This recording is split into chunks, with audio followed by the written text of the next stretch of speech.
எல்லா வானிலை மாற்றங்களுக்கும் பெஸ்டா இருக்கும் இந்த ரூபிலெக்ஸ் பெயிண்ட்ஸ்.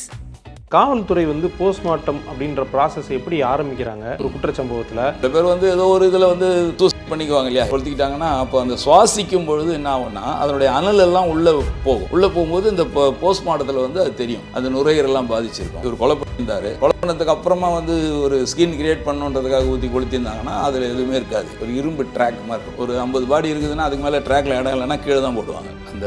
அந்த உடல்கள், மனித உடல்கள் மேலே அவர் அப்படியே நடந்து போவார். அவருக்கு ஒர்க்கு அது மோசமான ஒரு ஸ்மெல் உள்ளே இருக்கும். ஒரே ஒரு நாள் தான் வச்சுக்கலாம், மேலே நீங்கள் மனித உடலை வச்சுக்கவே முடியாது. அந்த துர்நாற்றத்துக்கு ஈடு இணையே கிடையாது. ஃபுல்லாக இது வரைக்கும் கட் பண்ணிவிட்டு, ஆணாக இருந்தாலும் பெண்ணாக இருந்தாலும் கட் பண்ணிவிட்டு இதை அப்படியே வளர்க்கும்போது உங்களுக்கு இந்த வயிறு இருக்கு இல்லையா, அப்படியே இவ்வளோ பெருசு வரும். உடல் அந்த வயிற்றுக்குள்ளே இருக்குது அத்தனையும் அப்படியே இது ஓப்பன் ஆகினோன்னே அப்படி நிற்கும். அவ்வளோ பெருசாக நிற்கும். ரொம்ப ஸ்ட்ராங்கானது எதுன்னா மண்டை ஓடு தான். சுற்றி வச்சு உடைக்கணும், வெட்ரூம் சுற்றி வச்சு உடைக்கணும். என்னுடைய யூனிஃபார்மே அதுக்கப்புறம் நான் வாஷ் பண்ணேன்னா ஒரே வாஷில் போகாது. அந்த ஸ்மெல்லு மகாபலிபுரத்தில் குளிக்கும்போது விழுந்துட்டு அதை அப்படியே ஒதுங்கி லைட் ஹவுஸ் கிட்ட நிற்கும். 2 நாள் பொறுத்து கடை ஓரத்தில் இவ்வளோ பெருசு இருக்கும். அந்த உடம்பு தண்ணியில் ஊறி அதை கையடி பிடிச்சி ஏற்றுனா அப்படியே அந்த சதை வரும் கையில். உயரங்களை மட்டுமல்ல, வாழ்க்கையையும் உயர்த்துகிறோம். துல்லியமான தொழில்நுட்பம், நம்பகமான பாதுகாப்பு, உயர்வின் புதிய அடையாளம். Accord elevators.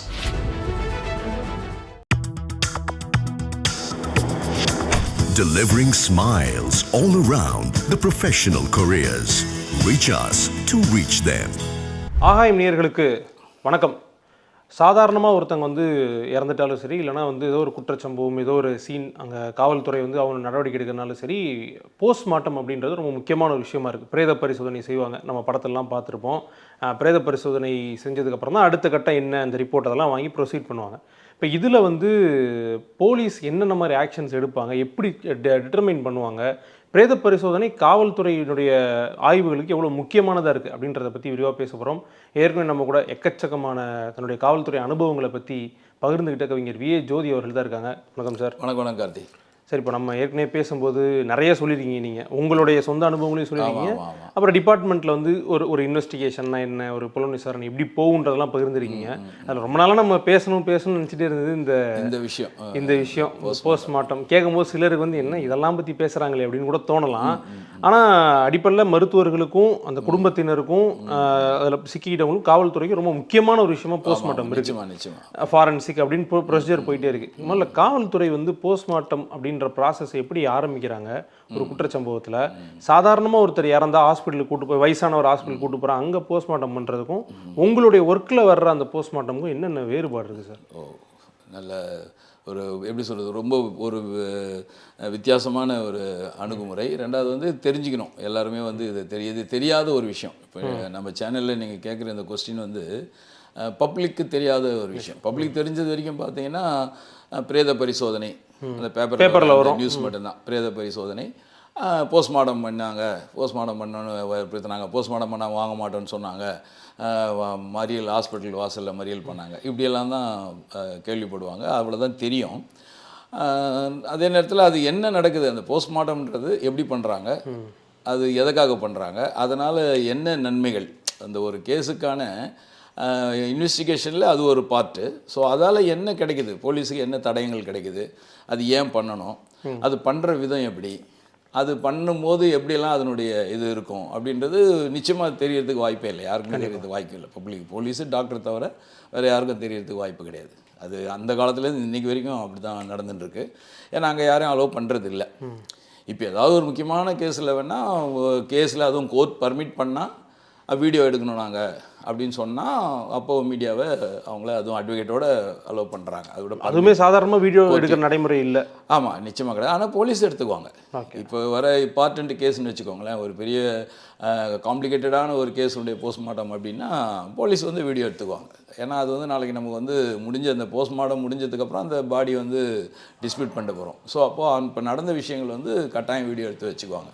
நாளைக்கு அது அந்த வழக்குக்கு அது உதவுன்றதுனால. ஓகே, இப்போ நம்ம சப்ஜெக்ட்டுக்கு வரலாம்.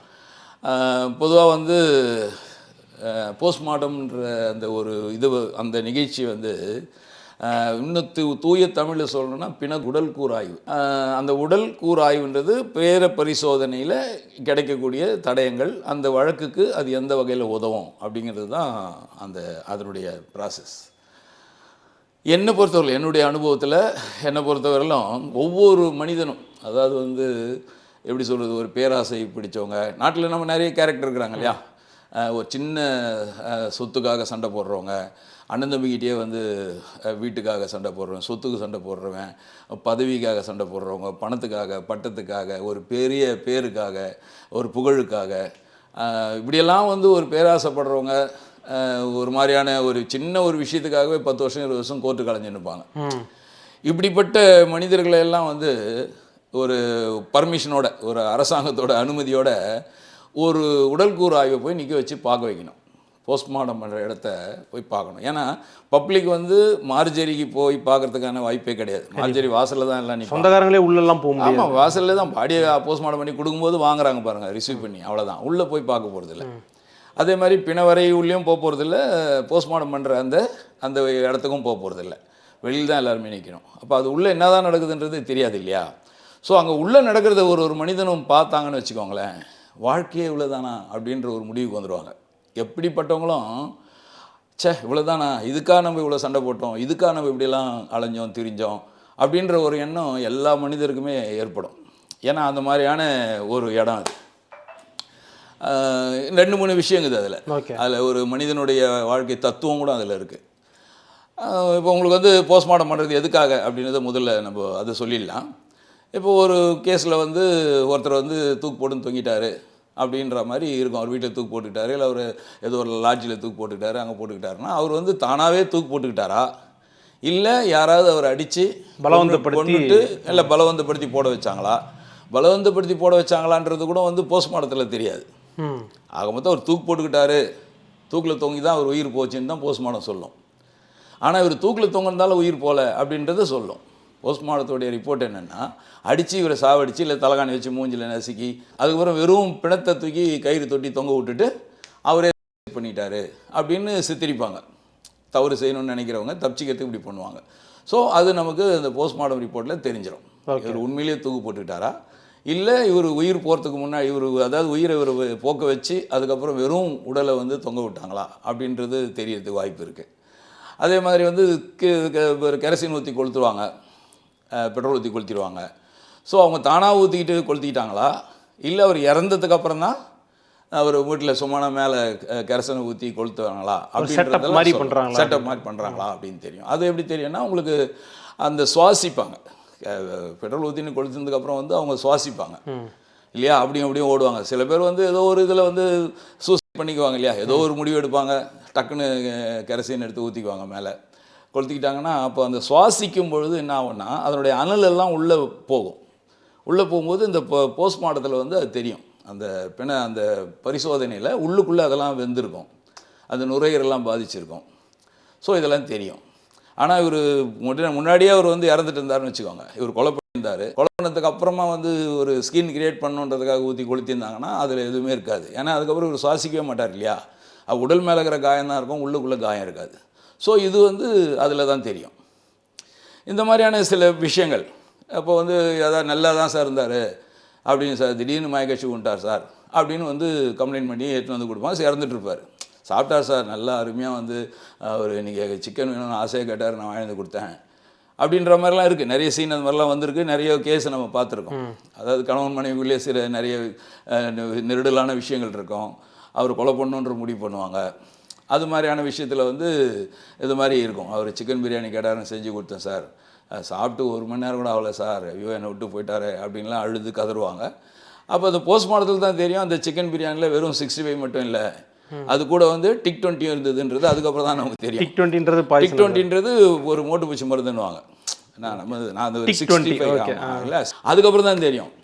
வீட்டுக்காரரை கொலை பண்ணணுன்றதுக்காகவே அதை கலந்து கொடுத்துருப்பாங்க பிரியாணியில். ஸோ அப்போது அவருடைய போஸ்ட்மார்ட்டம் பண்ணி அதுலேருந்து நம்ம எடுப்போம். லேபில் போனோம்னா நம்ம அதுலேருந்து எல்லாத்தையும் எடுத்து லேபுக்கு அனுப்புவாங்க. அங்கே டெஸ்ட் பண்ணி அவங்க அந்த பரிசோதனை கூடம்ன்றாங்களே, ரசாயன பரிசோதனை கூடம், ஃபேரன்சிக்ஸ் லேப் இருக்குது இல்லையா, நம்ம ஐஜி ஆஃபீஸில் இருக்குது, அங்கேருந்து நமக்கு ரிசல்ட்டு கிடைக்கும். ரிசல்ட்டு கிடைக்கும்போது தான் தெரியும் பிரியாணியில் இந்த மாதிரி பாய்சன் இருந்திருக்கு அப்படின்னு. ஸோ அப்போ நம்ம அவங்கள அரெஸ்ட் பண்ணலாம். இல்லை எதுவுமே இல்லாமல் சாப்பிடும்போது தொண்டையில் சிக்கிக்கிச்சு அப்படிலாம் கூட நம்ம நிறைய பார்க்குறோம். அதுவும் தெரியும். அவர் ஏதோ அவசரத்தில் சாப்பிடும்போது தொண்டையில் ஒரு சின்ன பீஸ் சிக்கிக்கு சார், அதால் அவர் மூச்சு திணறி இறந்தார் அப்படின்னாலும் ஓகே ரைட். அப்போ அது வந்து இயற்கை மரணம் மாதிரி தான், அவர் தானாக இறந்த மாதிரி தான். தற்கொலைன்றது இது மாதிரி பண்ணிக்கிறது. இதெல்லாம் மீறி கொலை நடந்ததா, இது வந்து கொலையா இல்லை தற்கொலையா இயற்கை மரணமா, இந்த 3 விஷயத்த சொல்கிறது தான் போஸ்ட்மார்ட்டம். ஓகே. இப்போது இந்த ப்ராசஸ் எப்படி நடக்குது அப்படின்னு பார்த்தோம்னா, இப்போ முதல்ல வந்து ஒரு பாடின்னு வச்சுக்கோ, இது இறந்துட்டார், ஒரு மனிதர் இறந்துடுறாரு. சில நேரங்களில் வந்து யாராவது எங்கேயாவது வெளியில் ஊர்லேருந்து வந்து இறந்துருப்பாங்க, அட்ரஸ் இருக்காது. சில பேர் இந்த ரோட்டில் ஆதரவற்றவங்க இருப்பாங்க, இறந்துருப்பாங்க. எப்படிப்பட்டவங்களாக இருந்தாலும் நம்ம வந்து போஸ்ட்மார்ட்டம் பண்ணி தான் கொடுக்கணும், போஸ்ட்மார்ட்டம் பண்ணி தான் பண்ணுவாங்க.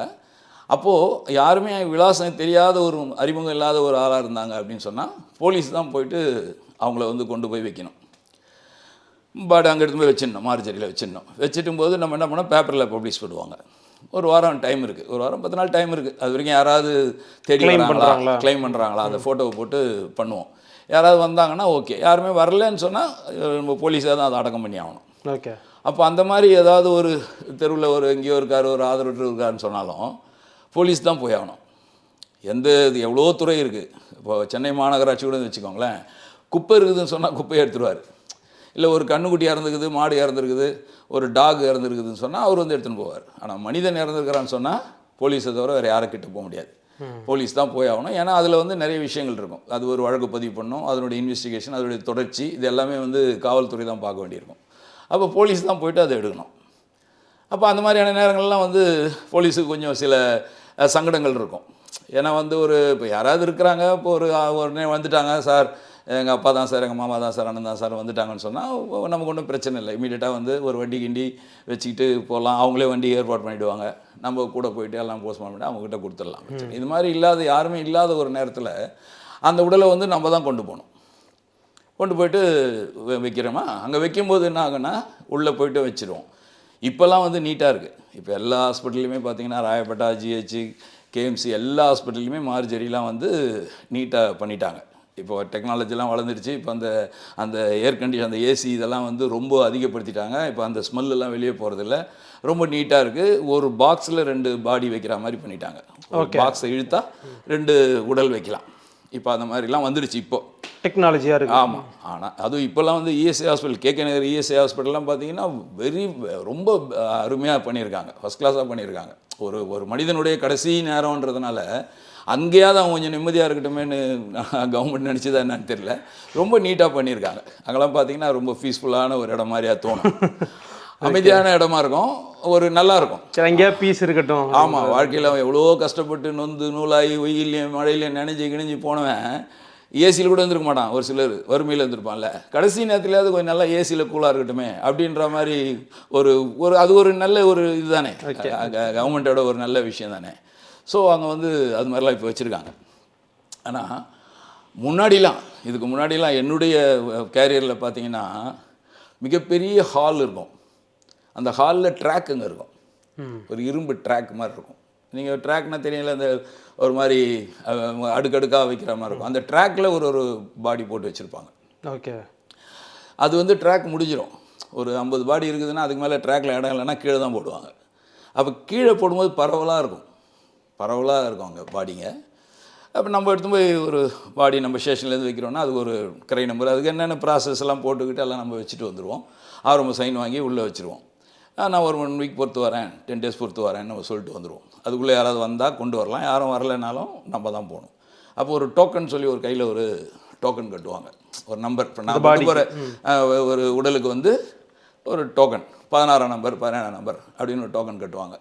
ஸோ நம்மளுடைய பாஸ்போர்ட்டில் அதை எழுதி கொடுத்துருவாங்க. நம்ம போகும்போது ஒரு வாரம் 10 நாள் பொறுத்து போகும்போது நம்ம அந்த டோக்கன் நம்பர் தான் சொல்லணும். அதுக்கப்புறம் அவ்வளோதான். ஒரு மனிதனுடைய அந்த மூச்சு நின்று போச்சுன்னா என்னென்ன வார்த்தைகள் வருது பாருங்கள். ஆமாம், பாடி, பணம், டோக்கன் நம்பர், இவ்வளோ தான். அதுதான் லைஃப்ன்ற, அதுதான் சொல்ல வரேன். அங்கெல்லாம் போய் பார்த்தா வாழ்க்கையே இவ்வளோதானான்றது எல்லாருக்குமே தெரிஞ்சிடும். அங்கே போனால் கார்த்தி,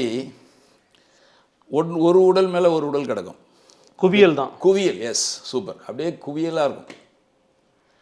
இப்போது அவர் போயிடுவார், அங்கே ஒர்க் பண்ணுறவர் என்ன பண்ணுவார்னா அவர் கடகடன்னு அது மேலே நடப்பார். அந்த அந்த உடல்கள், மனித உடல்கள் மேலே அவர் அப்படியே நடந்து போவார். அவருக்கு ஒர்க்கு அது. ஏன்னா எனக்கு அப்புறம் இன்னொருத்தர் நிற்பார், இன்னொரு போலீஸ்கார் வருவார், அவர் ஒரு உடலை எடுத்து கொடுக்கணும், அவருடைய வேலை அவருக்கு. ஸோ அவர் ரொம்ப ஸ்பீடாக இருப்பார். கடன்னு உள்ளே போயிட்டு கூப்பிடுவார், சார் வாங்க சார் அப்படிம்பார். நான் என்னை பொறுத்தவரையிலும் போகிறதுக்கு ரொம்ப சங்கடப்படுவேன், நான் கூச்சமாக இருக்கும். உடல் மனித உடல் தானே, அது மேலே காலை வைக்க கஷ்டப்பட்டு ஷூவெல்லாம் கட்டுவேன். அவர் அப்படியே ஒரு மாதிரி சலிச்சுக்குவார், சார் வாங்க சார், என்ன சார் மனுஷன் போயிட்டான் அதுக்கப்புறம் என்ன சார் ஷூவை கைட்டுன்ற மாதிரி அவருடைய எண்ணம். ஸோ இருந்தாலும் மனிதன் தானே, அவருக்கு ஒரு ஆப்ஷன் இல்லை அப்படிதான். ஆமாம், அவருடைய தொழில் அது. பட் என்னுடைய எண்ணம் வந்து என்ன தான் இறந்தாலும் ஒரு மனித உடல் தானே அப்படின்ற மாதிரி ஒரு அந்த காற்றை சுவாசிக்கிறதுக்கு முன்னாடி வரைக்கும் அவர் எவ்வளோ இதுவாக இருந்திருப்பாருன்ற மாதிரி நான் எல்லாத்தையும் கைட்டிட்டு தான் போவேன். ரொம்ப கஷ்டப்பட்டு நடந்து போவேன், அந்த உடல் மேலே காலை வைக்காமல் கையில் கால் சந்திலெல்லாம் வச்சு உள்ளார போவேன். போயிட்டு நான் எங்கே வச்சனோ அந்த பாடியை காட்டுவேன், இவர் தான் அப்படின்னா அந்த டோக்கன் நம்பரை செக் பண்ணிவிட்டு அவரை கொண்டு வருவோம். வெளியில் கொண்டு வந்து டேபிளில் போட சொல்லுவாங்க. உள்ளார டாக்டருங்க இருப்பாங்க. டேபிள் மீன்ஸ் பெரிய இந்த தியேட்டரில் இருக்கிற மாதிரி ஒரு பெரிய டேபிளாக இருக்கும், டிசெக்ஷன் டேபிள். ஆமாம், சில்வரில் இருக்கும். சில்வரில் ஒரு பெரிய டேபிள் இருக்கும், 2-3 டேபிள் இருக்கும். ஒரே நேரத்தில் 2-3 கூட பண்ணலாம், டாக்டர்ஸ் இருப்பாங்க. ஸோ அப்போ அந்த மாதிரி போடுவாங்க. அது எல்லாம் ரிமூவ் பண்ணுவாங்க, எல்லா துணியும் ரிமூவ் பண்ணிடுவாங்க யாராக இருந்தாலும். அப்போது டாக்டர்ஸ் வந்தாங்கன்னா ஆரம்பிக்கலாம். கம்பல்சரி அந்த ஸ்டேஷனுடைய அந்த வழக்கு சம்மந்தப்பட்ட அதிகாரி அங்கே இருக்கணும், போலீஸ். இப்போ நீங்கள் அதில் இன்வால்வ் ஆகிறீங்கன்னா நீங்கள் நின்று தான் நான் டெஃபினட்டாக வந்து உள்ள கட்டாயம் இருந்தே ஆகணும், பக்கத்தில் இருக்கணும். ஏன்னா நான் தான் வந்து ஐ விட்னஸ் மாதிரி, நான் வைத்த உடலை வந்து பரிசோதனை பண்ணதுக்கு நான் தான் எவிடன்ஸ். உங்கள் மேற்பார்வையில் நடக்கிற மாதிரி கட்டாயம் மேற்பார்வைன்னு சொல்ல முடியாது, என்னுடைய சாட்சியில் பண்ணுற மாதிரி. ஏன்னா நாளைக்கு டாக்டரே கூட ப்ளைம் பண்ணலாம்ல, சார் எங்கள் அப்பா உடம்பே கிடையாது, வேறு ஏதோ ஒரு உடம்பு பண்ணி இவங்க அது உள்ளேருந்து இறப்பையிலேருந்து பாய்சன் எடுத்து என் மேலே கேஸ் போடுறாங்க அப்படின்னு ஒருத்தர் சொல்லிடக்கூடாதுன்னு. அப்போ அவர் சொல்லுவார், இந்த ஸ்டேஷன்லேருந்து இவங்க இருந்தாங்கன்னு சொல்கிறதுக்கான வாய்ப்பு இருக்குது. நான் அப்போது ஒரு எவிடன்ஸ் ஆகிறேன் இல்லையா. ஸோ நாங்கள் கூட நிற்கணும். ஒரு எப்படி சொல்கிறது, மோசமான ஒரு ஸ்மெல் உள்ளே இருக்கும். அதுலேயும் யோசித்து பார்த்தீங்கன்னா, இப்போது நம்ம மட்டன் ஷாப் போவோம், சிக்கன் ஷாப் போவோம், ஒரு லேசான ஸ்மெல் இருக்கும், இல்லாமல் இருக்காது. ஆனால் 3 நாள் 4 நாள் ஆனாலும் மட்டனும் சிக்கனும் நம்ம சமாளிச்சிக்கலாம் அந்த வாசனைகளை, அந்த இதை. ஆனால் மனித உடல் வந்து ஒரு நாளைக்கு மேலே அது தாங்காது. ஒரே ஒரு நாள் தான் வச்சுக்கலாம் வீட்டில், அதுக்கு மேலே நீங்கள் மனித உடலை வச்சுக்கவே முடியாது. எவ்வளோ பெரிய ஆளாக இருந்தாலும், எவ்வளோ பெரிய கோடீஸ்வராக இருந்தாலும் அந்த துர்நாற்றத்துக்கு ஈடு இணையே கிடையாது. மிருகங்களை கூட சமாளிக்கலாம், மனித உடல் துர்நாற்றத்தை சமாளிக்கவே முடியாது. அந்த அளவுக்கு ஒரு மோசமான ஒரு வாசனை வரக்கூடிய உடல் தான் இதெல்லாம். இப்போ வேணால் நம்ம வந்து இந்த காற்றை நான் சுவாசிக்கிறதுனால ஸ்ப்ரே போட்டுக்கிட்டு சென்ட்டு போட்டுன்னு மேக்கப் போட்டுக்கிட்டு இருக்கலாம். இந்த காற்று வந்து நின்று போச்சுன்னா இப்போ பேசினுக்கும் போதை விட நின்றுச்சுன்னு வச்சுக்கோங்க. இல்லை என்ன, ஏன் அப்துல் கலாம் அவ்வளோ பெரிய மனுஷன் வாழ்க்கையில் பேசிகிட்டே இருந்தார், டக்குன்னு நின்றுடுச்சுல. மறுநாள் அப்துல் கலாம்னு யாருமே சொல்லலை இல்லையா. டெல்லியில் பாடி எப்போ வருது, டெல்லி எப்போ வருது அப்படி தானே பேசுகிறாங்க. ஸோ இன்றைக்கி இருக்கிற மனிதனுடைய அந்த இது இல்லைன்னு சொன்னால் அடுத்த நாளே பேரே மாறிடுது. உங்களுக்கு வந்து சவப்பெட்டி செய்ய போகிற இடத்துல அவர் கேட்குறது என்னென்னா, அது ஒரு இதுவாக சொல்லுவாங்க, ஒரு புது கவிதை மாதிரி. அவர் பேரை கேட்க போகிறதில்ல, அவர் ஊரை கேட்க போகிறதில்ல, அவர் சொத்தை கேட்க போகிறதில்ல, அவர் என்ன படிச்சிருக்காரு கேட்க போகிறதில்ல, எவ்வளோ சொந்த பந்தம் இருக்குது, அவர் என்ன பெரிய செல்வாக்குள்ளவரா, அவர் ஜென்ன ஜாதி, அவர் உயர் ஜாதியா, கீழ் ஜாதியா, ஜமீன்தாரா, எதுவுமே கிடையாது. சைஸ் என்னான்றான், ஹைட் எவ்வளோ, 5.5 6 ஏன்னா பெட்டி செய்யணும்ல. தடிப்பாக இருப்பாரா ஒல்லியாக இருப்பாரா, இவ்வளோ தான் லாஸ்ட்டு. தடிப்பாக இருப்பார்னா கொஞ்சம் பெருசாக வைப்பான், இந்த பலகை சைடில் வைக்கிற பலகை. ஒல்லியாக இருந்தாருன்னா சின்னதாக வைப்பான், ஹைட்டாக இருந்தால் இப்போ நீட்டாக வைப்பான், கம்மியாக இருந்தால் ஷார்ட்டாக வைப்பான். அவ்வளோதான். லாஸ்ட்டில் கேட்குறது சைஸ் தான். அவருடைய சைஸ்னா, உடம்போட சைஸ்னாப்பா, பாடி சைஸ்னா, இவ்வளோ தான் நம்மளுடைய டோட்டல் லைஃபோட எண்டு. இதில் இயற்கை மரணம் அடைகிறவங்களுக்கு ஓரளவுக்கு கொடுத்து வச்சவங்கன்னு சொல்லலாம். ஏன்னா வந்து முடிஞ்சிச்சுன்னா வீட்டோட எல்லா சடங்கும், ஃபேமிலி கொஞ்சம் பார்த்துப்பாங்க. இல்லை ஃபேமிலி வீட்டோட கொஞ்சம் கௌரவமாக போய்டும். இந்த மாதிரியான இறப்புலாம் வந்து ரொம்ப கஷ்டம். அங்கெல்லாம் இந்த மாதிரிலாம் நடக்கும். அப்போது ஓப்பன் பண்ணிவிடுவாங்க. ஓப்பன் பண்ணாங்கன்னா ஒரு சின்ன நைஃப் இருக்கும். அந்த நைஃபை இங்கே தொண்டையில் பஞ்ச் பண்ணுவாங்க. பஞ்ச் பண்ணி அப்படியே இதை கட் பண்ணுவாங்க. அதை இப்படி பண்ண ரொம்ப ஸ்ட்ராங்காக இருக்கும். ரொம்ப கஷ்டப்பட்டு பண்ணுவாங்க. இது பண்ணுறதெல்லாம் ஊழியர் இருப்பார், டாக்டர்ஸ் பண்ண மாட்டாங்க. டாக்டருக்கு அசிஸ்டண்ட்லாம் இருப்பாங்க உள்ளார, அவங்க தான் அதை பண்ணுவாங்க. அப்போ டாக்டர்ஸ் கூட நிற்பாங்க. அதுக்கப்புறம் இந்த 2 கை அது உள்ளே விட்ருவாங்க. ஓப்பன் ஆன ஒன்றை விட்டுட்டு அப்படியே அது பிளப்பாங்க, அப்படி தான் சொல்லணும், பிளப்பாங்க. இது அப்படி பிளக்கும்போது சில நேரத்தில் பிளட்டு தெரிக்கும். அதை இமீடியட்டான உடம்பாக இருந்ததுன்னா அவர் தூக்கு போட்டுக்கினாரு, அன்றைக்கி தான் கொண்டு போகிறோம், அன்றைக்கி நம்ம பண்ணுறோன்னு சொன்னால் பிளட்டு மேலெலாம் தெரியும், யூனிஃபார்ம்லலாம் படும். ஒரு வாரம்லாம் ஆச்சுன்னா பிளட்டு கிளாட் ஆகிருக்கும், பிரச்சனை இருக்காது. பட் எதுவாக இருந்தாலும் இதுதான் முறை, அப்படியே ஃபுல்லாக அப்படி பண்ணுவாங்க.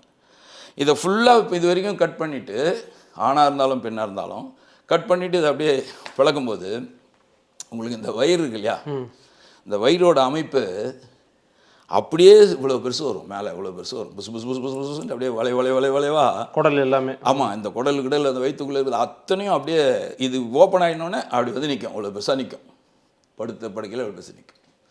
அதை பஞ்சர் பண்ணுவாங்க, டக் டக் டக் டக் டக் பஞ்சர் பண்ணாங்கன்னா அது அப்படியே அது உள்ளே அடங்கிடும். அப்போது இறைவனுடைய ஒரு இது பாருங்கள், செயலை பாருங்கள், எவ்வளோ ஒரு அழகாக அது உள்ளே வச்சுருக்காரு பாருங்கள். மறுபடியும் அதை வந்து செட் பண்ணி உள்ளே வைக்கவே முடியாது. இது ஓப்பன் பண்ணி வெளியே வந்துச்சுன்னா செட் பண்ணவே முடியாது. பேர்பட்ட கம்ப்யூட்டர் இன்ஜினியர் சயின்ஸிஸ்ட் வந்தாலும் வைக்க முடியாது. கடவுளுடைய அமைப்பு அது மாதிரி அவ்வளோ அழகாக அதை பேக் பண்ணி உள்ளே வச்சுருக்காங்க. அது வெளியில் வரதெல்லாம் கண்ணால் பார்க்குறது ரொம்ப ரொம்ப கஷ்டமாக இருக்கும். இவ்வளோ பெருசுக்கு மேலே வந்து நிற்கும் ஒரு மனுஷன் வயிற்றுலேருந்து.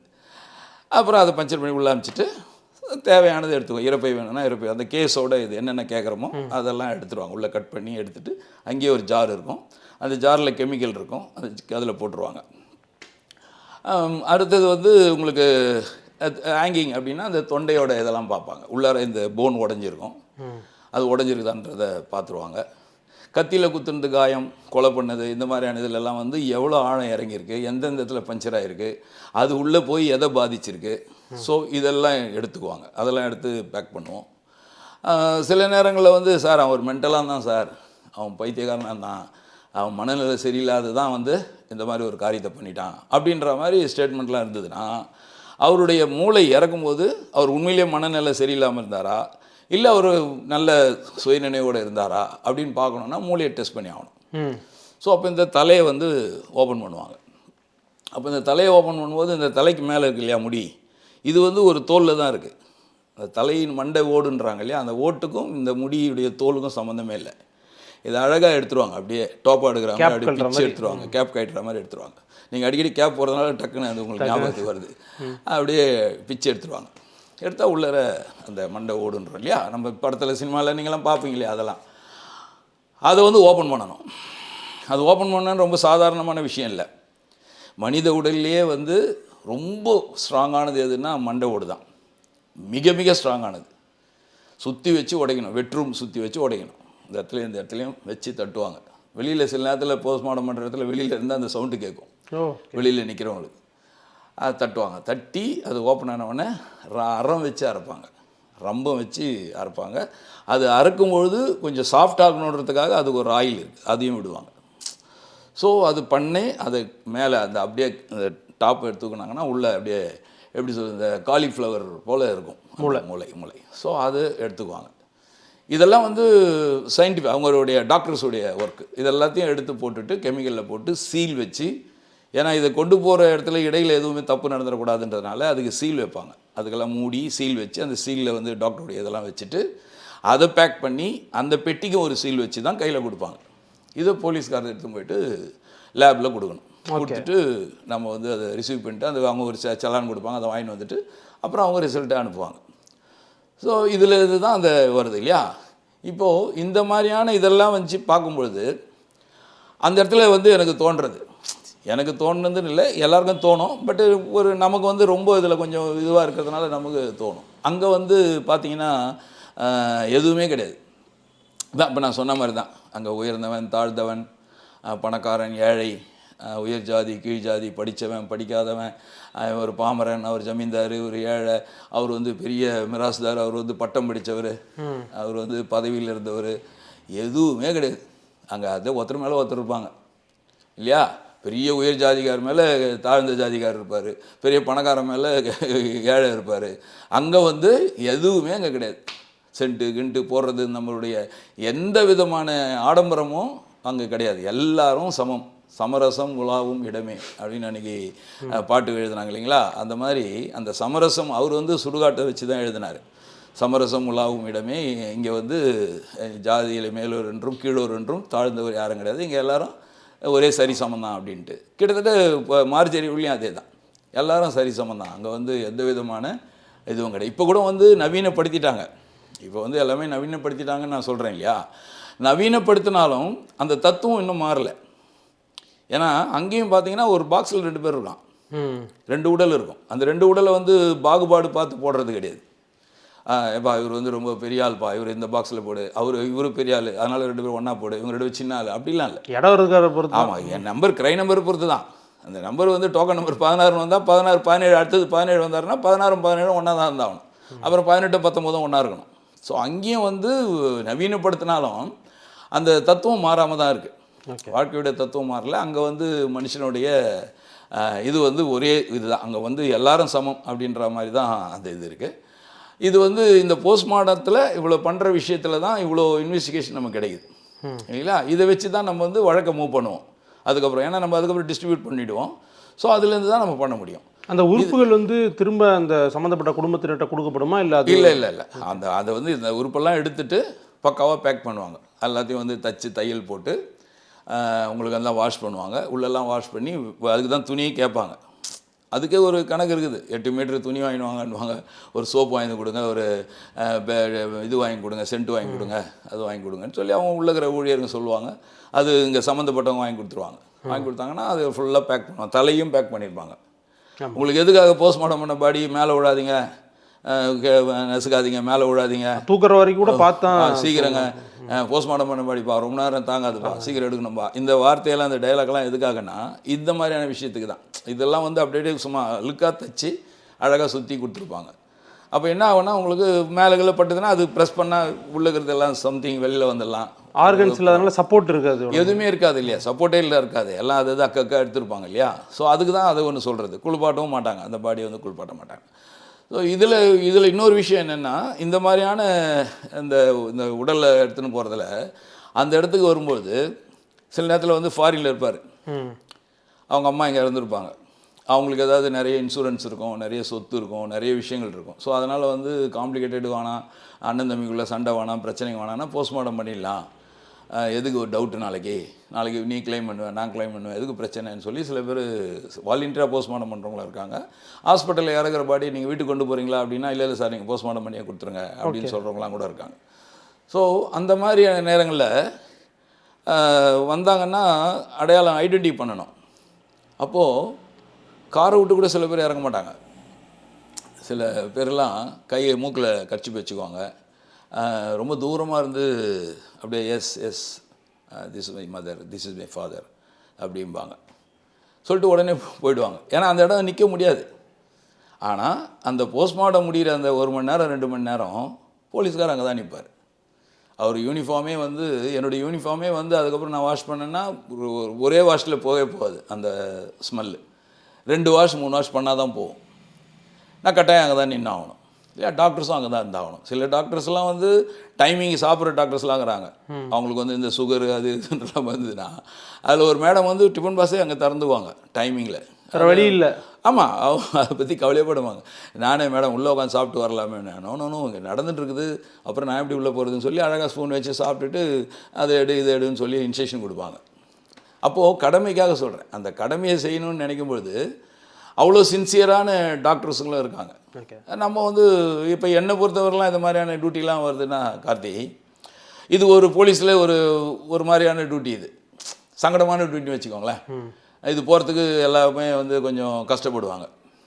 சார் என்ன சார் போஸ்ட்மார்ட்டத்துக்கு அவர் அனுப்பு இவர் அனுப்பு அப்படின்னு உள்ள இன்ஸ்பெக்டர்கிட்ட போய் சண்டை போடுவாங்க, ரைட்டுக்கிட்ட சண்டை போடுவாங்க, அப்படிலாம் பண்ணுவாங்க. அதுலேயும் இது மாதிரியான அனாமதேய போனோம்னு சொல்லுவாங்க.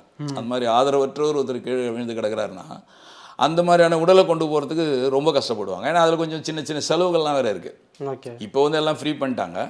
அதுக்கு முன்னாடி வந்து எரிக்கணுன்னா 300 ரூபா கொடுக்கணும், புதைக்கணுன்னா 150 ரூபா கொடுக்கணும் கவர்மெண்ட்டுக்கு. அது காவலர் தான் கொடுக்கணும், வேறு வழி இல்லையா, யார்கிட்ட போய் கேட்க முடியும். அவர் யாரோ ஆதரவட்டு தானே போய் இறந்து கிடக்கிறாரு, நம்ம என்ன பண்ண முடியும். காசு வந்து நம்ம தான் கொடுத்தாகணும் இல்லையா. அந்த டியூட்டிக்கு போகிறவர்கள் கொடுக்கணும். அவர் யார்கிட்ட வாங்கி கொடுப்பாரு, திரும்ப கிளைம் பண்ணுறதோ இல்லை ஸ்டேஷன் கிளைமிங்லாம் இருக்குது. அது இருக்குது. அது வந்து பக்காவாக அந்த கிரை நம்பரை போட்டு இவ்வளோ செலவாச்சுன்னு சொல்லி எழுதி அனுப்பிச்சு கவர்மெண்ட்லேருந்து வர்றதுக்கான இதெல்லாம் இருக்குது, அந்த ப்ராசஸ்லாம் இருக்குது. அந்த நேரத்துக்கு பணம் வேணும் இல்லை. அப்போ ஒன்று அவர் பாக்கெட்லேருந்து கொடுக்கணும். அவர் இல்லைன்னா அவர் ஒரு யார்ட்டையாவது அவர் வாங்கி அவருடைய இன்ஃப்ளூயன்ஸை யூஸ் பண்ணி யார்ட்டையாவது இது மாதிரிங்க அவர் பாடிக்குதுன்னு போய் கேட்டு கொடுக்கணும். இது ஒரு சங்கடமான விஷயம் இது. அதுவும் இல்லாமல் என்ன பண்ணுவாங்க நம்ம ஆளுங்கன்னா, உடனே ஒரு மீன்பாடி வண்டி கூப்பிட்டு வந்து அது என்ன நிலைமையில் இருக்குதோ அதை தூக்கி போட்டு இவர் இந்த பேப்பர்லாம் எடுத்துக்கிட்டு நேராக பைக் எடுத்துன்னு அங்கே போயிடுவார், இடுகாட்டுக்கு போயிடுவார். அங்கே எடுத்துன்னு வாடாண்டுவார். அவர் சைக்கிள் பாடி அங்கே எடுத்துன்னு வந்தாருன்னா அங்கே போனோடனே அங்கிட்ட ஹேண்ட் ஓவர் பண்ணிட்டு தூக்கி ஒரு ஓரம் போட்டு அங்கே சைன் போட்டு சீல் போட்டு கையெல்லாம் போட்டு எல்லாம் முடிச்சுட்டு இவர் வந்துடுவார். இப்படி தான் பண்ணலாம். நான் ஒரு படி மேலே போவேன். எனக்கு அப்படி ஒரு டியூட்டி கிடைச்சதுன்னா, கிடைக்கலனாலும் வேறு ஒருத்தர் சண்டை போட்டுனுக்கிறாரு போக மாட்டேன்னு சொல்கிறாருன்னா நான் வாலண்டியராக போவேன். சரி நீ போங்க, விட்டு போங்க, நான் அந்த டியூட்டியை பார்க்குறேன் அப்படின்னு சொல்லி வாலண்டியராக அந்த டியூட்டி கேட்டு வாங்கிக்குவேன். அது அந்த உடல் எப்படியான இருக்கிற நிலைமையில் அப்படியே எடுத்துகிட்டு போக மாட்டேன். அந்த உடல் ஆணாக இருந்தாலும் சரி பெண்ணாக இருந்தாலும் சரி அதை வாஷ் பண்ணுவேன். இப்போ லேடியாக இருந்தால் 2 லேடிஸை கூப்பிட்டு வாஷ் பண்ண சொல்லுவேன், ஒரு துணியை கட்டி மறைச்சி. ஜென்ஸாக இருந்தால் நம்மளே தண்ணி இனி ஊற்றி எல்லாம் கழுவிடுவேன். ஒரு வேஷ்டி, ஒரு துண்டு, ஒரு ஷர்ட்டு கட்டாயம் எடுப்பேன். லேடியாக இருந்தால் ஒரு புடவை எடுப்பேன், அவங்கள விட்டு கட்ட சொல்லுவேன், சுத்தம் பண்ணுவேன். சுத்தம் பண்ணிவிட்டு அந்த வண்டியை எடுத்துன்னு வண்டியை வந்து சுத்தம் பண்ணி அந்த வண்டியில் படுக்க வச்சு ஒரு மாலை ஒன்று வாங்கி போட்டுருவேன், ஒரு பால் பாக்கெட் வாங்கி வண்டியில் வச்சுருவேன். அந்த உடலோடு தான் நான் சுடுகாடு வரைக்கும் போவேன். நான் முன்னாடி போகிறது பின்னாடி வரதெல்லாம் இல்லை, அது கூடயே போவேன். அங்கே போய்ட்டும் வந்து ரொம்ப அசால்ட்டாக தூக்கி போட்டுற மாட்டேன். அங்கேயும் போயிட்டு வண்டியிலேருந்து இறக்கி ஒரு பத்திரமா அதை வச்சுட்டு நான் பக்கத்துலேயே நிற்பேன். அவனை பள்ளம் தோண்ட சொல்லுவேன். அவன் விட்டு போன்னு சொன்னாலும் கேட்க மாட்டேன். அவங்களே சொல்லுவானுங்க, நீ வந்தாலே தலைவலி தானா அப்படிம்பாங்க. அவன் ஏனோ தானே நோண்டுவாங்க, ஒத்துக்க மாட்டேன், இன்னும் கொஞ்சம் ஆழமாக நோண்டுன்னுவேன். அவனுக்கு காசும் கொடுப்பேன். ஸோ முடிச்சுட்டு அது வரைக்கும் நான் இருப்பேன். இருந்துட்டு அந்த மாலையை கழுத்தில் அந்த மாலை தூக்கி மேலே போட்டு அந்த பாலை ஊற்றிட்டு XRY யாரோ ஒரு வணக்கம் ஒன்று பண்ணிவிட்டு வீட்டுக்கு வந்து தான் குளிச்சுட்டு சாப்பிடுவேன். அன்றைக்கி பூரா வந்து சாப்பிட மாட்டேன். அது எந்த டியூட்டியாக இருந்தால் இன்னொருத்தருடைய உடலோடு வந்து டியூட்டிக்கு போனாலும் அவங்க கூட சொல்லுவாங்க, போஸ்ட்மார்ட்டம் முடிகிற வரைக்கும் சார் சாப்பிட்றீங்களா சார் அப்படின்னு கேட்பாங்க. அப்போ நான் திருப்பி கேட்பேன், நீ சாப்பிட்றியான்னுவேன். அவங்க கேட்பாங்க, சார் பிரியாணி வேணுட்டா அப்படிம்பாங்க, மார்ஜரியான்ட்ட. நீங்கள் சாப்பிட்றீங்களான்னுவேன். சார் நான் எப்படி சார் சாப்பிட்றது, அப்போ நான் மட்டும் எப்படி சாப்பிட்றது, நானும் மனுஷன் தானே, உங்கள் வீட்டில் நடந்தானே என் வீட்டில் நடந்தானேப்பா, வேணாம் டீ வேணால் சாப்பிட்லாம், அது எனக்கு ஒரு ஹேபிட் டீ. அப்போ அவரும் சாப்பிடுவார் என் கூட சேர்ந்து. ஸோ அவர் காலையில் வீட்டில் அவங்க இப்போ ஒரு சில பாடியெலாம் வந்து நம்ம எடுத்துன்னு போகிறோம் இல்லையா, அது மாதிரி தூக்கு போட்டது வந்தது போனது, ஹாஸ்பிட்டலில் இருந்தது, ஒரு மாதிரி ஹார்ட் அட்டாக்கு, மாடியிலேருந்து கீழே வந்துட்டார், அது மாதிரியான விஷயம்லாம் வந்து ஆக்சிடெண்ட்டு, ரோடு ஆக்சிடெண்ட்டு, இதெல்லாம் நம்ம போஸ்ட்மார்ட்டம் பண்ணி தானே கொடுக்குறோம். அப்போ உடனே எல்லாம் வருவாங்க இல்லையா. ஸோ அவங்கக்கிட்ட நடக்கிற சம்பாஷணை இதெல்லாம். இது எதுக்காக இது சொல்ல வரேன்னா, அந்த இறந்த ஒரு சிந்திப்பேன் இதெல்லாம் நான். அந்த இறந்த மனிதர் வந்து ஏதோ ஒரு வாழ்க்கை வாழ்ந்துருப்பார். அவர் அங்கே நேரத்தில் வந்து ஒரு 60-70 வயசில் வந்து டக்குனா செத்துருக்கு போகிறாரு. 70 வயசு இருக்கும், 70 வருஷம் வாழ்ந்துருக்காரு. அவருடைய வாழ்க்கையெல்லாம் நம்ம வந்து பார்க்க முடியாது, எங்கே என்ன ஏதுன்னு தெரியாது, எங்கே ஆரம்பித்தார், அவர் எப்படி அதை நடத்தினார், எப்படி முடிஞ்சதுன்னு தெரியாது. ஆனால் ஒரு லைஃப் வாழ்ந்திருப்பார், ஏதோ ஒரு வாழ்க்கை வாழ்ந்திருப்பார். அவருக்குன்னு வந்து பிள்ளை குட்டிங்க இருந்திருக்கும், அவருக்கும் ஒரு அந்தஸ்தில் இருந்திருப்பார். ஸோ என்னமோ கடவுளுடைய அவருடைய தலையெழுத்து, அவர் வந்து கடைசியில் ரோட்டில் உயிரை விட்டு யாருமே இல்லாத ஒரு சூழ்நிலையில் அவர் உடல் கிடக்குதுன்னு வச்சுங்களேன். அது அவரை பொறுத்தவரையிலும் ஓகே. ஆனால் அதை எடுக்க போகிற நான் வந்து ஒரு நல்ல நிலைமையில் தானே இருக்கேன், நான் ஒரு பொறுப்பான உத்தியோகத்தில் இருக்கேன். நான் வந்து மனித நேயத்தோடு அதை அணுகணும் இல்லையா. நான் வந்து அது ஒரு சும்மா ஏதோ ஒரு குப்பை மாதிரி கொண்டு போகக்கூடாது இல்லை. அந்த நேரத்துக்கு நம்ம ஒரு ரிலேஷன் மாதிரி மனசில் அப்படியே மைண்ட் செட் பண்ணிடுவேன். அது லேடியாக இருந்தால் அம்மா, ஜென்ஸாக இருந்தால் அப்பா, வயசு அப்படி இப்படின்னு இருந்ததுன்னா அண்ணன் தம்பின்ற மாதிரி மைண்ட் செட் பண்ணுறோம். அப்போ அதுக்கு நம்ம என்ன மரியாதை கொடுப்போம். நம்ம வீட்டில் அது மாதிரி நடந்ததுன்னா நம்ம என்ன பண்ணுவோம், அது மைண்ட் செட் பண்ணிக்குவேன். யார் எது சொன்னாலும் கவலைப்பட மாட்டேன். ஸ்டேஷன்லேயே கிண்டல் பண்ணுவாங்க நம்ம ஆளுங்களாம், அப்பா அவங்க ரிலேஷன் இறந்துட்டார் பொழுதுப்பா, சார் ஜோதி சார் இன்றைக்கி ஃபுல்லாக அங்கே தான் இருப்பார், ஜோதி சார் இன்றைக்கி வீட்டில் டெத்துப்பா, இப்படியெல்லாம் நம்ம கமெண்ட் பண்ணுவாங்க. நான் அதை பற்றி கேர் பண்ணுறதே இல்லை. ஒரு மனநிறைவு எனக்கு. இது சர்வீஸில் கிட்டத்தட்ட ஒரு 500 உடலை இது மாதிரி நான் பண்ணியிருக்கேன். வாலண்டியராக நானே போயிட்டு கொண்டு போயிட்டு அடக்கம் பண்ணியிருக்கோம். இது ஒரு ட்ராக்கு, இது என்னுடைய சொந்த தனிப்பட்ட விஷயம். இது இல்லாமல் இந்த மாதிரியான எடுக்கிறதுன்றதுலேயும் ஒரு சிக்கல்லாம் இருக்குது. இப்போ வந்து இறங்கிட்டார், வீட்டில் ஃபேனில் போட்டாருன்னா ஈஸியாக போயிடலாம், எடுத்துடலாம். ஒரு சில நேரத்தில் எங்கேயாவது மரத்துக்கு மேலே இருந்து தொங்கிடுவார், உச்சியில் போய் தூங்குவார், அது எடுக்கணுன்னா கஷ்டம் ஆச்சுங்களா. கடலில் எங்கேயா விழுந்துடுவார், மகாபலிபுரத்தில் குளிக்கும்போது விழுந்துட்டு அது அப்படியே ஒதுங்கி இங்கே லைட் ஹவுஸ் கிட்டே வந்து நிற்கும் 2 நாள் பொறுத்து. இங்கே கரை தடும்போது சொல்லுவாங்க, போனால் கரை ஓரத்தில் இவ்வளோ பெருசு இருக்கும், அந்த உடம்பு தண்ணியில் ஊறி பட்டன்லாம் அப்படியே சிதற மாதிரி இருக்கும். இப்போது மணலில் கரையில் இருக்கும், கரையிலேருந்து அது ரோடு கட்டணும், வந்து ரோட்டில் தான் நம்ம வண்டி வச்சு ஹாஸ்பிட்டலுக்கு கொண்டு போகணும். அப்போ இங்கேருந்து ஏதோ ஒரு மீன்பாடு வேண்டிய மண்ணில் தள்ளிட்டு போய் அதை எடுத்து ஏற்றணும். அதை கையை அப்படி பிடிச்சி ஏற்றுனா அப்படியே அந்த சதை வரும் கையில், ஊறி போயிருக்கும். வேறு வழியே இல்லை, அதை அப்படியே எடுத்து அந்த உடம்பையிலே போட வேண்டியது தான். நான் லூஸ் ஆகிடும் அது, அப்படியே வந்துடும் சதை, அப்படியே வழுக்கிட்டு வரோன்றேன். அப்படியே ஊறி போயிட்டு எதுவுமே இல்லை கார்த்தி. அதுதான் நான் சொல்ல வந்தேன். நம்ம மனித உடல் மாதிரி உயிர் போனதுக்கப்புறம் ரொம்ப மோசமான கேவலமான ஒரு உடல் வேறு எதுக்குமே கிடையாது. வேறு எதுக்குமே கிடையாது. வேறு எந்த ஜீவராசிக்குமே கிடையாது. மற்ற ஜீவராசிலாம் கூட இறந்துச்சுன்னா கூட அப்படியே தான் இருக்கும். இப்போ நாயெல்லாம் கூட தண்ணியில் வந்து இறந்து வெளியே வந்துச்சுன்னா அப்படியே இவ்வளோ பெருசு இருக்கும் மொழிய அந்த தோல் வந்து அந்த இதை காப்பாற்றும். அந்த சதையெல்லாம் பிச்சின்னு வராது. மனுஷனுக்கு அது கூட இல்லை, நிச்சயமாக கிடையாது. நம்ம தோலெல்லாம் ஒன்றுமே கிடையாது. நீங்கள் அப்படியே வழிச்சுன்னு வரும். உண்மையில் இதெல்லாம் வந்து நம்ம நேயர்கள்லாம் தெரிஞ்சுக்கணும். நம்ம இதெல்லாம் பார்க்கணும், தெரிஞ்சுக்கணும், இதெல்லாம் வந்து சிந்திக்கணும். இப்போது இந்த விஷயம்லாம் சும்மா அப்படியே கடந்து போகிறதில்ல, கேட்டு போகிறதில்ல. நான் இந்த விஷயத்தை நான் இன்னொரு சேனலில் சொல்லியிருக்கேன். இந்த விஷயத்தை நான் வந்து இன்னொரு சேனலில் நான் சொல்லியிருக்கேன். அப்போது இதை பார்க்குறாங்க இல்லையா, நிறைய பேர் பார்க்குறாங்க, கமெண்ட் போடுறாங்க. ஆனால் எனக்கு ஒரு அதிகாரி வீட்டுக்கு அனுப்பிச்சு, ஒரு உயர் அதிகாரி ஐஏஎஸ் இன்ஸ்பெக்டரை வீட்டுக்கு அனுப்பிச்சு என்னை பற்றிலாம் என்ன இதுன்னு கேட்டு தெரிஞ்சுக்கிட்டு, என்ன வாங்க நீங்கள் உங்களை ஒருத்தர் கூப்பிட்றாரு, நீங்கள் வந்தே ஆகணும் சொல்லிவிட்டு, நீ கட்டாயம் வர பார்க்கணும் அப்படின்னு சொல்லி ஹைகோர்ட்டுக்கு கூப்பிட்டு போய் ஒரு நீதி அரசர், அவர் நேம் வேண்டாம், ஒரு நீதி அரசர், ஆனஸ்ட்டு ஜட்ஜி. இன்றைக்கி ஒரு ஆனஸ்ட்டு ஜட்ஜி இன்றைக்கி தமிழ்நாட்டில் இருக்காருன்னா ஒரு 4-5 பேரில் அவர் ஒருத்தர். அவர் என்னை பார்க்கணுன்னு சொல்லி கூப்பிட்டு போய் உட்கார வச்சு, அவர் சேம்பரில் அவர் சீட்டுக்கு முன்னாடி என்னை உட்கார வச்சு அவர் பேசினார்.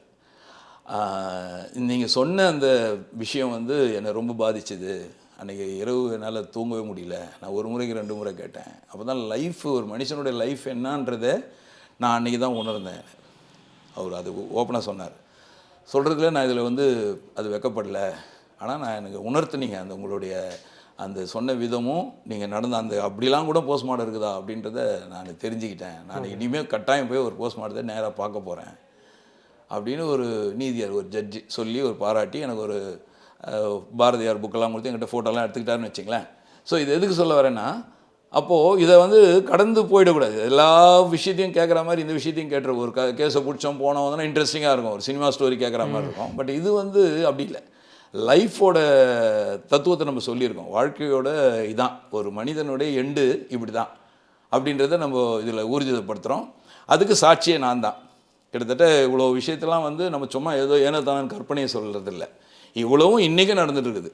இன்றைக்கும் ஒரு போஸ்ட்மார்ட்டம் அப்படின்னா இவ்வளோ ப்ராசஸ் உள்ளார இருக்குது. அங்கே வந்து இவ்வளவும் நடக்குது. அங்கே வந்து எல்லாருமே கூட நிற்கிறோம், போகிறோம். அதனுடைய வீடியோஸு தான் வந்து நமக்கு கோர்ட்டில் எவிடன்ஸ் எல்லாம் போகுது. ஆனால் இது வந்து பார்க்குறதுக்கான வாய்ப்பே கிடையாது. யாருக்குமே வந்து பார்க்குறதுக்கு வாய்ப்பு இல்லை. ஸோ நம்ம இதை சொல்லும் போதாவது அட்லீஸ்ட் தெரிஞ்சுக்கிட்டோமே எல்லாருமே. இப்போ நான் சொன்னதே வந்து கிட்டத்தட்ட அவங்க மைண்டில் அப்படியே பார்த்துனே இருக்கிற மாதிரி கூட தோணும். அந்த மாதிரி தான் நான் ரொம்ப கஷ்டப்பட்டு இதை சொல்கிறேன். மற்ற கேஸ்லாம் கூட நான் ஏனோ தானேன்னு அப்படியே ஒரு மாதிரி சொல்லிவிடுவேன். இப்போ இந்த கேஸை நான் ஏன் இவ்வளோ விரிவாக சொன்னேன் அப்படின்னா, இது தெரிஞ்சுக்கணும், எல்லோரும் தெரிஞ்சுக்கின்னு கொஞ்சம் யோசனை பண்ணால் சின்ன சின்ன விஷயம்லாம் விட்டுடலாம். அடப்போடா, நம்ம தேவையில்லாமல் இதுக்கு நம்ம லைஃப் இவ்வளோ தான் போல இருக்குது, அப்போ இதுக்கு போய் நம்ம எதுக்கு போய் பக்கத்து வீட்டுக்காரங்கிட்ட சண்டை. ஒன்றும் இல்லை, பக்கத்து வீட்டு தென்னை மர கிளை இந்த பக்கம் வரும், அதுக்கு பெரிய சண்டை நடந்துன்னு இருக்கும். இந்த பக்கம் வேப்ப மர கிளை வரும், அந்த வேப்பம் இலை கொட்டுதுன்னு சொல்லி டெய்லி ஈராக் மாதிரி நடந்துன்னு இருக்கும் ஃபைட்டு, பயங்கரமாக இருக்கும். இதை பார்க்குறதுக்கு வேறு 3 மாடியில் வேறு மேலே நின்றுப்பான். இதில் கூப்பிடுவான், ஏய் சீக்கிரம் வா, 8:30 மணி ஆயிடுச்சு, மேல் வீட்டுக்கார 2 பேர் வருவான், சண்டை போடுவான், டைம் பாஸ்ன்ட்டு. அப்படிலாம் நாட்டில் இருக்காங்க இல்லையா? ஸோ அதுக்காக சொல்ல வரேன். அவங்களாம் இதை பார்த்தாங்கன்னா யோசிப்பாங்கள்ல, சரி என்ன இருக்குது, வேப்பங்கிழை செடியில் கொட்டுறது நம்மளே பெருக்கி தள்ளிட்டு போகலாம், அப்படின்னா அவங்கள கூப்பிட்டு கொஞ்சம் பெருக்குன்னா பெருக்கிட்டு போகலாம். இந்த பக்கம் தென்னை ஓலை வருதுன்னா அந்த வேலையை வெட்டிடலாம், இல்லைனா அந்த இளநீ இந்த பக்கம் வந்தால் கூட அவங்ககிட்ட கொடுக்கலாம், இல்லைன்னா நம்ம எடுத்துக்கலாம், அவங்ககிட்ட சொல்லலாம், ஒரு இளநீ இந்த பக்கம் வந்துச்சுமா. இதெல்லாம் சின்ன சின்ன விஷயம் தானே. இந்த ஒரு தாட்டு வரணும். நம்மளுடைய லைஃப் நம்ம வாழ்ந்துனே இருக்க போகிறதில்ல, கண்டினியூவாக நம்ம வந்து அப்படியே சும்மா 1000 இயராக இருக்க போகிறோம், டெஃபினட்டாக இல்லை. ஸோ வாழ்க்கை என்றைக்கோ ஒரு நாளைக்கு முடிய போகுது. அந்த முடியறதுக்கு முன்னாடி எதுக்கு இந்த மாதிரியான ஒரு சின்ன சின்ன விஷயங்கள்லாம் அப்படின்றது எல்லோரும் உணரணும். இதிலேருந்து நம்ம ஒரு எப்படி சொல்கிறது, நம்ம ஆகாயம் தமிழ் நேயர்கள் வந்து எப்படி ஒரு பக்குவப்பட்ட நேயர்களாக மாறணும் இந்த நிகழ்ச்சியிலேருந்து அப்படின்றது என்னுடைய ஆசை. ஓகே சார், ஒரு கேள்வி சார், என்ன அப்படின்னா, திருடன் போலீஸ்ன்ற ஒரு படம் ஒன்று நம்ம தினேஷ் நடிச்சிருப்பாரு. அதில் அவருக்கு வந்து அவங்க அப்பாவுக்கு அப்புறம் அவர் தினேஷ் வேறு இப்போ 2வது வந்தது தினேஷ் நடிச்சிருப்பாரு. அதில் என்னென்னா அவங்க அப்பா திருடா திருடி அது அதில் என்ன சார் அவங்க அப்பாவுக்கு பிறகு அவருக்கு அந்த போலீஸ் வேலை கிடைக்கும். ஒரு போஸ்ட்மார்ட்டம்காக அவர் உள்ளே போவார். போய் பார்த்தா அங்கே ஒரு போஸ்ட்மார்ட்டம் பாடி இருக்கும். அவர் வாமிட் எடுத்துகிட்டு வெளியே ஓடி வந்துடுவார். இப்போ ரியலைஸ் பண்ண நம்ம அப்பா இவ்வளோ நாள் இதை எப்படி பண்ணாருன்ட்டு. இப்போ ஃபஸ்ட் டைமாக நீங்கள் டியூட்டி ஜாயின் பண்ணோடனே முதல்ல இந்த வேலை உங்களுக்கு அசைன் பண்ணியிருப்பாங்களே சார், ஃபஸ்ட்டு இந்த டியூட்டி உங்களுக்கு கிடைக்கும்போது எப்படி இருந்தது மனநிலை? அதான் கார்த்தி, இந்த கொஸ்டின் வந்து அவருக்கு மட்டும் இல்லை, படத்தில் வந்த தினேஷுக்கு மட்டும் இல்லை, இன்னைக்கு டிபார்ட்மெண்ட்டில் நிறைய போலீஸ்க்கு இருக்குது, நிறைய போலீஸ்க்கு இருக்குது, இன்க்ளூடிங் மீ. ஆனால் அவங்கக்கிட்ட பர்மிஷன் கேட்கணும் டாக்டர்கிட்ட. முடியல சார், சாரி சார். அவங்க டாக்டர் சொன்னால் தான் இவர் வெளில வரலாம். ஓகே, இல்லைன்னா நின்று தான் கட்டாயம் நிற்கணுன்றது தான் டியூட்டி, கட்டாயம் உள்ளே இருக்கணும். சில பேர் என்ன பண்ணுவாங்கன்னா ரொம்ப ரெக்யூஸ் பண்ணுவாங்க. சில பேர் இது மாதிரி வாமிட் வரும், சில பேர் அப்படியே ஒரு மாதிரி கேர் ஆவாங்க, சில பேர் மயங்கி கீழே விழுவாங்க, ஒரு மாதிரிலாம் ஆகுன்றதுனால டாக்டர் என்ன பண்ணார், சரி கான்ஸ்டபிள் வெளியே அப்படி உட்காருப்பா அப்படின்னு சில பேர் அவங்க பர்மிட் பண்ணி வெளியே விட்டுருவாங்க. என்னை பொறுத்தவரையிலும் முதல் டியூட்டிலாம் போகும்போது இப்படிப்பட்ட சங்கடங்கள்லாம் இருந்தது. அப்போது எனக்கு அந்த உத்தியோகத்து மேலே ரொம்ப பற்று, அது உங்களுக்கே தெரியும். நமக்கு அது ஒன்று, அதாவது நமக்கு என்ன டியூட்டியோ என்ன கடமையோ அதுலேருந்து தவறக்கூடாதுன்னு நினைப்பேன் ஒன்று. அடுத்தது வந்து சாப்பிடவே செய்கிறாங்கல்ல, அவங்க வந்து முதல்ல கஷ்டப்பட்டு தான் இருந்திருப்பாங்க. ஸோ பழகினதுக்கு அப்புறம் தான் அவங்களும் எப்படி இருக்காங்க, நம்ம இப்போவே வந்து ப்ராக்டிஸ் பண்ணிக்கலாம் அப்படின்ற மனநிலை வந்தது. எனக்கு 1-2 தான் வந்து நான் போன முதல்ல ரொம்ப கஷ்டப்பட்டேன். ஆனால் வந்து வீட்டுக்கு வந்து உங்களுக்கு அந்த மைண்டில் தூக்கம் இருக்கும், அதெல்லாம் ஐயோ டெஃபினட்டாக இருக்கும். அதெல்லாம் முதல்லலாம் பார்த்தீங்கன்னா சாப்பிடும்போதே கஷ்டமாக இருக்கும் கார்த்தி. கை பார்த்துட்டு வந்து சாப்பிட முடியாது, கையெடுத்து சாப்பிடும்போதே டக்குன்னு ஞாபகம் வரும், அப்படியே வச்சுருவேன். நான் ரொம்ப சங்கடப்பட்டிருக்கேன். ஏன்னா இந்த பாடியெல்லாம் தொட்டு தூக்குறது அது மாதிரியான நேரத்திலலாம் வந்து சாப்பிடவே முடியாது. நிறைய விஷயங்கள் வந்து குடும்பத்திலே கூட சிக்கல் வரும், அவங்களுக்கு ஞாபகம் வந்துடும். அவங்க இந்த இதெல்லாம் பார்க்குறாங்கல்ல. இப்போ நான் வேறு ஒரு கேஸில் கூட நம்ம சொல்லியிருந்தோம் இல்லையா, அந்த கை தலை கிளெல்லாம் தனித்தனியாக துண்டு நம்ம போய் அந்த கோவத்துலேருந்து எடுத்து போட்டதெல்லாம் வந்து டிவியில் வருது இல்லை, டிவியில் பார்க்குறாங்க. அது என்ன ஆகுனா ஒரு கட்டத்தில் ஒரு இடத்துல வந்து அது ஒரு நெருடல் வந்துடும். நம்ம வீட்டில் இதே ஒர்க் தானே பண்ணுறாங்க அப்படி இல்லை கார்த்தி. ஒரு ஏதோ எப்படி சொல்கிறது, ஒரு சந்தோஷமான நேரத்தில் அவங்களுக்கு அந்த கை டக்குன்னு அங்கே ஞாபகம் போயிடுது. அப்போது ஐயோ நாங்கள் அந்த கை நம்ம மேலே படுதான்ற மாதிரி ஒரு இது அவங்களுக்கு வருது. இல்லை நடந்தது, என் வாழ்க்கையில் நடந்தது இது. அப்போது அவங்க அந்த மாதிரியான ஒரு இது வரும். அப்புறம் அது கொஞ்சம் அப்படியே நாளடைவில் பழகிடுச்சு. அதுக்காக சொல்ல வரேன். அது எனக்கே இருக்கும், சாப்பிடவே முடியாது, கஷ்டமாக இருக்கும். அப்புறம்லாம் பழகி இப்போ அதனால தான் கார்த்தி அங்கே பக்குவப்பட்டதுனால தான் இப்போ நம்ம வந்து இப்போ பாருங்கள், அது ஒரு ஜஸ்ட் ஒரு 1 மந்த் முன்னாடி அந்த வீடியோ கூட இருக்குது, யாரோ எடுத்திருக்காங்க. ஒரு பார்க்கில், சிவன் பார்க் வாசலில் ஒருத்தர் இருப்பார். அவர் பார்த்தீங்கன்னா ரொம்ப டர்ட்டி மேன், அப்படியே பிச்சை எடுத்துன்னு இருப்பார், முடியெல்லாம் அப்படியே இருக்கும். அவர் என்ன பண்ண, ஒரு நாள் க்ளீனாக சூப்பராக சோப்பு இப்போ ஷாம்பு எல்லாம் வாங்கிட்டு வருப்பேன். வீட்டிலேருந்து ஒரு பேண்ட்டு ஷர்ட்டு எல்லாம் எடுத்துன்னு போயிட்டு சிசர்லாம் வாங்கிட்டு போனேன். ஆனால் க்ளவுஸ் போட்டுக்கிட்டேன்னு வைங்களேன். போட்டுக்கிட்டு கம்ப்ளீட்டாக ஒரு வாஷ் பண்ணேன். முதல்ல முடியை வெட்டினேன், ரொம்ப கஷ்டப்பட்டு வெட்டினேன். எல்லா முடியும் வெட்டி விட்டு தாடியெல்லாம் வெட்டி விட்டுட்டு எல்லாத்தையும் ரிமூவ் பண்ணிவிட்டு ஜட்டி ஒன்று போட்டிருந்தார், அது மட்டும் விட்டுட்டு அவர் சோப் போட்டு அவரை குளிப்பாட்டினேன். கம்ப்ளீட்டாக ஷாம்பு போட்டு எல்லாம் ரோட்டில் எல்லாம் பார்த்தாங்க, போகிறவங்க வரவங்களாம், ஜோய் சார் எதுக்கு இந்த வேலை அப்படின்னாங்க. நான் காதிலே வாங்கிக்கல. ஆனால் அதுலேயும் இன்னொரு விஷயம் சொல்லணும், நான் இது பண்ணிகிட்டு இருக்கிறத பார்த்து எனக்கு ஹெல்ப் பண்ண நண்பரும் இருந்தாங்க. டக்குன்னு ஒரு ஞான செல்வம்னு ஒருத்தர் இருக்கார், ஞானம் கூப்பிடுவோம். அவர் உடனே பார்க் வாக்கிங் வரவர் தான். அவர் உடனே ஜோய் சார் நானும் வரேன், அவரும் வந்து சிசர்லாம் வாங்கி கட் பண்ணி விட்டு கம்ப்ளீட்டாக அவரை ஃப்ரெஷ் பண்ணி தண்ணி அந்த பார்க்லேருந்து பக்கெட்டில் தண்ணி எடுத்து எல்லாம் பண்ணிவிட்டு, அப்போலாம் பார்த்தீங்கன்னா கை சங்கடமாக இருந்தது. எல்லாம் பண்ணி முடிச்சுட்டு அவருக்கு எல்லாத்தையும் புதுசாக ட்ரெஸ்ஸுக்கெல்லாம் போட்டு விட்டு, இதை பார்த்த ஒருத்தர் என்ன பண்ணார், அவருக்கு பட்டக்ஸிலே நவுந்து போவார். ஸோ உடனே அவர் என்ன பண்ணார், ஒரு மறுநாள் ஒரு வண்டி செஞ்சு எடுத்துன்னு வந்து கொடுத்தார். ஓகே, இதை பார்த்தோன்னே அவர் என்ன பண்ணார், ஜோய் சார் நீங்கள் இவ்வளோ பண்ணுறீங்க, அவருக்கு நான் இதை பண்ணுறேன்ட்டு ஒரு வண்டி, புது வண்டி, அதில் தூக்கி அவரை உட்கார வச்சு, இப்போ அவர் வந்து அதாவது அவர் வாழ்க்கை பழகம் மாதிரி பெருசாக அவர் வாழ்க்கை தரத்தை நாங்கள் உயர்த்தி மாற்றிட முடியல. என்ன ஒன்று அப்படியே பெக்கர் கையெழுத்து இருந்தவர் இப்போ வண்டியில் ஸ்டைலாக போய் கேட்ச் பண்ணுறாரு காசை, எப்படியோ ஒன்று அவர் கொஞ்சம் ஃப்ரீயாக வாழறாருன்னு சொல்லி விட்டாச்சு. அது மாதிரி நேரங்களில் அன்றைக்கி முடிச்சுட்டு இதெல்லாம் ஒரு 7:30 8க்குலாம் முடிஞ்சுது.